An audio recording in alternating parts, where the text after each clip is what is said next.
المجرم ديال اليوم، المجرم اللي خطير بزاف، المجرم اللي سفاح من الدرجه الاولى، المجرم اللي قتل ومبقاش عاقل شحال من واحد قتل، المجرم اللي روع مدينه تيرودانت، المجرم اللي البوليس ما عرفوش شحال قتل، هو بيدو ما عرفش شحال قتل وشحال عدد السرقات اللي دار، لكن في الاخير كيقولوا انه قتل 20. واش بصح قتل 20 ولا لا؟ اليوم غنعاود لكم الخوت قصه ديال سفاح تيرودانت اللي ملقب ببومنجل. بومنجل كان كيسفى البنادم بالمحيشه منجل. السلام عليكم الخوت، كنتمنى تكونوا كاملين بخير وعلى خير، كنتمنى تكون اموركم مزيانه. اليوم جبت لكم قصه زوينه، قصه فيها العبر، قصه فيها بحال تجربه ديال الحياه، قصه كتبين على ان الشخص ما يمكنش يتيق، خاص بنادم يحضي راسو. اليوم غنعاود لكم قصه ديال السفاح اللي روع مدينه تيرودات اللي ملقب ببومنجل. الخوت باش تعرفوا التفاصيل ديال القصه بقاو معنا حتى الاخر ديال القصه. اللي مابوني معنا كيف العاده مرحبا به، اللي ما مابونيش يتابونا باش يوصلوا كل جديد، واللي تفرج في الفيديو ما فيها باس وحط لايك وقرع الجرس باش يوصلك كل جديد فضلا وليس امرا. واحد عائله كيف كاع العائلات اللي متكونه من الراجل والمراه ديالو عندهم وليد، كانوا عايشين في مدينه بني ملال. الراجل كيخرج كيدبر على راسو، عنده كروسه ديال الديسير كيبيع الديسير، والمراه حتى هي خدامه ومعاونه على ولدهم، معاونين بجوج على الحياه ومعاونين على ولدهم. لكن غتوقع واحد الحاجه اللي غادا تقلب هاد الحياه ديال هاد العائله راسا على عقب، وهي الموت ديال الاب، لان الاب هو السند، الاب هو الدار، خصوصا الا كان اب قاد بالمسؤوليه، عنده مسؤوليه. مات، العائله كامله غادا ترون. ملي مات الاب، الام قالت لولدها، قالت ليه ما عليك غير تقرا، انا غادا نخدم وغادا ندوب الخدمه. الولد ديالها اللي سميتو احمد اللي كان عنده اقل من 9 سنين، لكن هو مسكين ملي مات الاب ديالو حالته النفسيه تدهورت ومرض وشدو الاكتئاب. احمد اللي ما كانش كيمشي للمدرسه بزاف، واحد النهار ترجع من المدرسه وقال لمو، قال لي هاد المدرسه هي اللي ما تبقايش تقولي لي نمشي ليها، ما بقيتش باغي نمشي للمدرسه نهائيا. وطالت الايام وحمد بقى غير جالس في الدار، ما باغي يقرا، ما باغي يدير حتى شي حاجه، غير كيخرج يلعب مع الدراري صحابو حدا الدار حصافي. واحد امو شافت تعيات، قالت لي احمد نوض تخدم، ما تبقاش انت ما بغيتش تمشي للمدرسه، ما يمكنش تبقى جالس. باك عنده كليان بزاف، وباك كان معروف بزاف في السوق، غتنوض تهز الكروسه ديال باك وما عليك غير بالديسير تشريو وغادي تبيع ان شاء الله. احمد داكشي اللي دار، جبد الكروسه ديال باك، مشى جاب الديسير، خرج يترزق الله، ما بيعش الديسير، والحمد لله الامور كانت غاده معاه مزيان. في الاول كيبيع بخير. احمد كان قبيح بزاف، كان ما كيعرفش يهضر مع الكليان، كان كيخسر خاطر الكليان، وحتى دوك الكليان اللي كانوا عند باه شي مات شي رحل، حيت باه كان قديم في الحرفه، وحتى اللي كانوا كيتقداو من عند باه ولاو كيجيو يتقداو من عنده ما كيتصرفش معاهم مزيان، ما بقاوش كيرجعوا عنده. احمد نبيعو اشترى نعاس عنده، ما بقاش كيبيع ويشري مزيان، ودازت سنين وهو شاد هذيك الكروسه وما كاين حتى شي فائده نهائيا. احمد ملي ما بقاش ميسر مع الامور، قال له الوالده يلا نمشيو لكازا، الامور فيها ميسره وحنا نبيعو اشترى نعاس وغنبقى نضيع في الوقت. شويه وطلع عليهم واحد الفكره، قال لي الوالد علاش ما نبيعوش هذيك الارض اللي كنخلي الوالد ونديرو شي مشروع. كان ملي حطوا الارض للبيع ما جابت ليهم والو، صافي قال لي خليها تيكون عقار طالع وداك الشيء عاد نبيعوها صافي ونمشيو لكازا. مشاو لكازا فعلا كراو. احمد الام ديالو كبرت بزاف، مبقاش قادره تخدم، جاتها واحد الوعكه الصحيه اللي مرضت. احمد زادوا عليه المصاريف، الام ديالو اللي كانت كتعاونو ما بقاتش خدامه. احمد تزير بزاف، هو رجع لحرفة بوه، كروسه ديال الديسير وخرج يقلب على راسو. لكن هو ما عندوش بلاصه، كيدور يقلب على بلاصه ما كيلقاش بلاصه، كيبيع غير بائع متجول هنا يجريو عليه، هنا يوقف شويه، هنا يجريو عليه. البيع والشراء ما دار معاه والو، ما صور من والو. قال لي الوالد انت عييتي بزاف، غادي نمشي نبيع البلاد ديال الوالد واللي جابت لي انا غادا تعاوننا. مو قالت لي واخا وليدي سير قضي الغراض. فاق الصباح بغا دبش البني من الليل.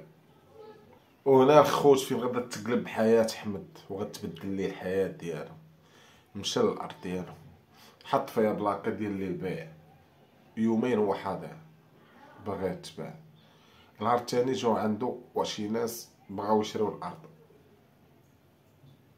حمد غادي يوقع عليه مشكل كبير. حمد ما قاريش، ما فهم والو. هادوك الجوج اللي جاو بغاو يشريو من عنده الارض نصبوا عليه، عطاوه اوراق، قسناهم الوراق اللي نصبوا عليه في الارض وغيديو ليه الارض بلا فلوس. فعلا خداو ليه الارض بلا فلوس. حمد طلع هود ومشى عند البوليس، مشى شكا بيهم، مشى ما عرفتش شنو دار. ما كاينش اللي بغى يعطيه وقت، حيت القانون لا يحمي المغفلين. حمد ولا كيدور بحال شي مسطي في بني ملال. اشنو غيرجع يقول مو، اشنو غادي يدير، اشنو ما لقاش حل. فعلا رجع عند مور كازا، قال لها مو، تزاد عليه الحال ومرضت بزاف. حمد ولا كيتعاطى الشراب، ولا كيتعاطى المخدرات، ولا عطاها غير السكرات. حمد الفلوس ديال الكروسه ديال الديسير ما بقاوش قادينو حتى في بليتو، ما بالك دوامو، ما بالك الكراو زيد وزيد. حمد ما بقى عارف ما يدير. حمد بانت ليه كازا عطاتو غير المشاكل. بدا كيقلب يخويها ويمشي لشي مدينه، بدا كيسواش من مدينه فيها الرواج، كلشي قال يسير تارودانت فيها الرواج. فعلا حمد هو ومو شدو الطريق ومشاو لمدينه تارودانت وكراو بالضبط في حي الملاح. حمد ولا كيفيق الصباح كيمشي يقلب على خدمه، والو ما لقى لا خدمه لا حتى شي حاجه. ما لقى عاوتاني حتى شي بديل من غير الكروسه ديالو ديال الديسير. مشى عاوتاني دار كرياسه الديسير وبدا كيبيع. داكشي اللي كيصوروا والله كيخسروا في البليه ديالو، حيت هو كان بلي بزاف بالحشيش وبالشطران. ما كيدير ليه والو. محمد بدا كيفكر شنو غادي يدير عاوتاني، شنو الحل، حيت داكشي ما قادو حتى في شي حاجه. حمد واحد النهار كان مريح كيشرب مع راسو، كيكمي المخدرات. شويه هو دور ليه واحد الفكره في راسو، لقى راسو كيلوح.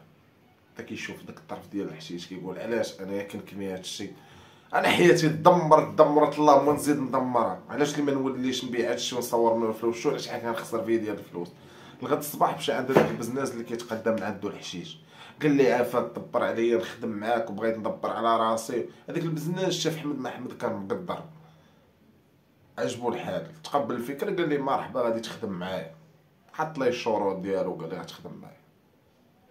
حمد هذاك البزناز عطاه الحشيش، قال لي سير باغي تبيع سير بيع. حمد ما كانش عنده التجربه كبيره في الدومين، يلاه بادي، يلاه بدا مسكين هو يشدوه. صراحه هذا حمد الخوش ما عندوش الزهر.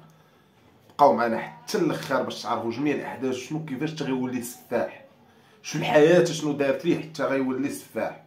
بقاو معنا حتى الاخر الخوت. لايك وبارطاجيو الفيديو. حمد تشد، دخل غيدوز مده سجنيه، لكن هادشي ما خلاش انه يتوب ولا يقول الطريق راه ماشي ديالي، الطريق صعيبه عليه. حطوه في جناح اللي فيه غير المهربين وفيه صحاب الحشيش، ولا كيريح معاهم كيوريو كيفاش يخدم، باغي يتعلم الحرفه. صراحه قدا تجربه كبيره داخل السجن في هاد الدومين. حتى لواحد النهار غتجي اخبار سيئه بزاف واخبار صادمه. جا الحاري ديال السجن قال لي حمد البركه في راسك، الام ديالك ماتت. حمد نهار من البكاء وتصدم صدمه كارثيه. حمد من بعد الموت ديال مو انعزل بزاف وبقى فيه الحال، ولا كانه براسو كيقول انا السبب، وكون بعنا الارض، كون ما صبرش ليا دوك الجوج، كون درت مشروع، كون رحنا بخير، كون امي ما ماتش من الفقصه وتفقصت عليا. حمد قرر انه ينتقم من بعد ما يخرج من السجن من هذوك الجوج اللي نصبوا عليه وداو ليه الارض. حمد دوز عام ونص ديال الحبس. حمد خرج حاقد على دوك الجوج بالاخص هما الاولين، حاقد على نفسه، حاقد على كل شيء. حمد ملي خرج ولا ستاج اخر. حمد تحول من انسان كيقلب على راسو وانسان باغي ينقذ مو الى سفاح. حمد ولا كيخرج كيكريسي الناس. حمد كينعس بالنهار وبالليل كيخرج كيترصد الفريسه ديالو وكيكريسي. غتشوف باش كيكريسي ماشي بموس بشي حاجه، كيكريسي بالحشه منجل. ومن تماك بدا اللقب ديال بو منجل. احمد ما بقاش كيرحم، يا دري صغير يا مرا كبيره يا راجل كبير، ما عندوش، عنده كلشي بحال ولا اللي كيكريسي كيضربو كيخلي فيه الاماره ديال المنجل. صراحه تحول الوحش، وحش ديال بصح اللي حولاتو الدنيا. الناس ديال تارودانت في هذاك الوقت الخوت ولاو كيخافوا بزاف، ولاو عايشين واحد الرعب اللي كبير بزاف. الناس ولاو بالليل ما كيقدروش يخرجوا، كلشي عندك بومنجل يخرج لك، عندك تخرج راه كاين بومنجل اللي كيشدو كيكريسي كيعطيه الراس ضروري ما كيرحمش. بومنجل في واحد الليله اللي كان فيه البرد بزاف خارج كيقلب على راسه، هو يتلاقى بواحد الراجل شدو عطاه ضربو بالمنجل وبدا كيبقشش فيه كيشوف شنو كاين في جيبو. هو يدو تمديز عاوتاني واحد الراجل اخر من حداه شافو بومنجل ناض ملي عرف راه اخر شافو تبعو كيجري ضربو حتى هو صفاها ليه. فهادشي الخوت وقع بين سنة 2007 2008.